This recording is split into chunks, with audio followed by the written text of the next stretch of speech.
आंकड़ा बढ़ रहा है। स्वास्थ्य मंत्रालय की तरफ से आंकड़ा जारी कर दिया गया, वो आपको बताएंगे, क्योंकि कोरोना के मामलों ने रिकॉर्ड तोड़ डाला है। 24 घंटे में 72,000 से ऊपर नए मामले सामने आ गए हैं। सावधानी बरतिए, सतर्कता बरतिए। 459 लोगों की 24 घंटे में कोरोना से जान चली गई है, क्योंकि कोरोना से भारत में अब तक 1,62,000 से ज्यादा लोगों की जान भी चली गई है। देश में कोरोना इस तरीके से बढ़ रहा है क्योंकि तकरीबन 1 साल से ज्यादा का वक्त हो गया है और आपको अब तक समझ जाना चाहिए कि ये कितने गंभीर बीमारी है और जब कोरोना से कोई व्यक्ति संक्रमित हो जाता है तो कितना ध्यान रखना पड़ता है, क्योंकि सावधानी सतर्कता अगर आपने नहीं बरती, छोटी छोटी बातों का ध्यान अगर आपने नहीं रखा तो आपके दरवाजे पे दस्तक कोरोना दे सकता है।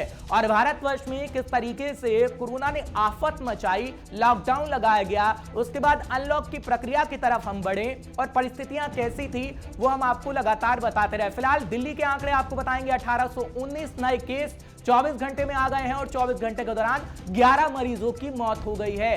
राजधानी दिल्ली का जिक्र कर रहे हैं। हालांकि कुल संक्रमितों की संख्या की बात करें तो भी बढ़ती जा रही है और यह भी कहा जा रहा है कि कोरोना वैक्सीनेशन के चौथे फेज की अब शुरुआत हो रही है, जिसमें यह कहा गया था। हालांकि केंद्र सरकार की बात करें तो केंद्र सरकार की तरफ से जो जानकारी दी गई उसमें कहा गया कि 1 अप्रैल से 45 साल के ऊपर के व्यक्तियों को कोरोना की वैक्सीन लगेगी। वैक्सीनेशन की प्रक्रिया बड़ी तेजी से बढ़ाई गई है। अब तक ये आपको बता दें कि 6 करोड़ से ज्यादा लोगों को वैक्सीन लगवाई गई है। टीकाकरण अभियान बड़ी तेजी से चल रहा है और दिल्ली सरकार ने यह फैसला भी लिया गया है कि 24 घंटे प्राइवेट अस्पताल हो या फिर सरकारी अस्पताल हो, आप जाएंगे अस्पताल में और कोरोना की वैक्सीन लगवाएंगे। कोई भी समय होगा आप जा सकते हैं, चाहे वो सरकारी अस्पताल हो या फिर प्राइवेट अस्पताल हो।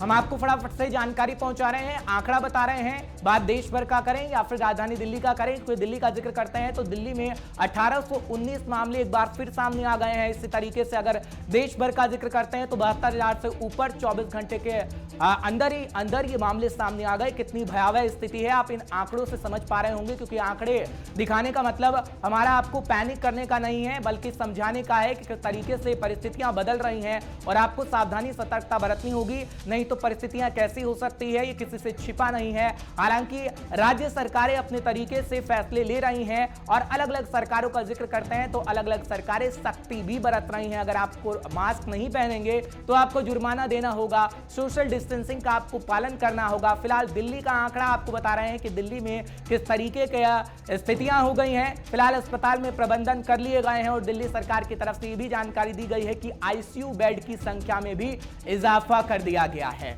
और आज से अगर बात करें तो 45 साल से ऊपर के व्यक्तियों को कोरोना की वैक्सीन भी लगाई जाएगी, जिसकी जानकारी केंद्र सरकार की तरफ से पहले ही प्रेस कॉन्फ्रेंस के माध्यम से दे दी गई थी। फिलहाल आंकड़े आपके टीवी स्क्रीन पर भी हैं।